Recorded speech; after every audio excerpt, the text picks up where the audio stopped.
இல்ல வாழை படத்தை பத்தி நான் என்னல தப்பா சொன்னேன்? இந்த காலத்து பையங்க வந்து ஒரு கிளுகிழுப்பா ஒரு சண்டை போடுற மாதிரி படத்தை தான் ரொம்ப விரும்பி பார்க்காங்க. இந்த மாதிரி சோகமான படத்தை பார்க்க மாட்டாங்கன்னு சொல்லி தான் நான் அந்த வீடியோ போட்டேன். அதுலயுமே அந்த டீச்சர் வந்து தான் அந்த வந்து ரசிகரை கவர் பண்ணாங்கன்னு சொல்லியிருக்கேன். இதுல என்ன தப்புல? இதுல என்ன தப்பு?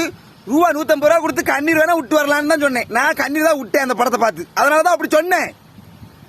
உடனே அந்த படத்தை தப்பா பேசிட்டான், வாழை விவசாய தப்பா பேசிட்டான், வாழை காய செமக்கிறவனை தப்பா பேசிட்டான், அந்த படத்துல தயாரிப்பாளர் தப்பா பேசிட்டான், அந்த டேரக்டர்னா யாருன்னு எனக்கே தெரியாது, அந்த டேரக்டர் தப்பா பேசிட்டானா. எனக்கு அந்த அளவுக்கு படிப்பறிவு இல்லை சாமி. என் மனசுல பட்டதை சொன்னேன். ஆமா, நான் இந்த வீடியோ போட்ட பிறகுதான் தியேட்டர்ல அவ்வளவு கூட்டம். இந்த படத்துல என்ன இருக்குன்னு பாக்கிறதுக்காக அவ்வளவு போய் நிக்காங்க. ஆமா,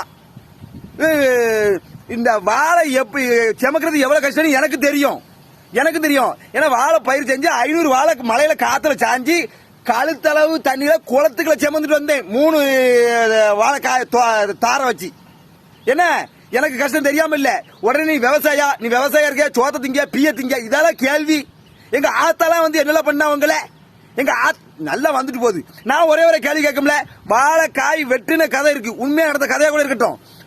வெட்டின கதை இருக்கு, காய் வெட்டின கதை, வாழை தோப்பு உருவான கதைங்களை, ஒரு விவசாயி படுற கஷ்டத்தைங்களை, அதை கூட விவசாயி தப்பா தான் கட்டிருக்காங்க. பழத்தை பிச்சுதுன்னா எந்த விவசாயில அடிக்கான்? போறவங்களுக்கு கூப்பிட்டு பழத்தை பிச்சு கொடுப்பான் விவசாயி.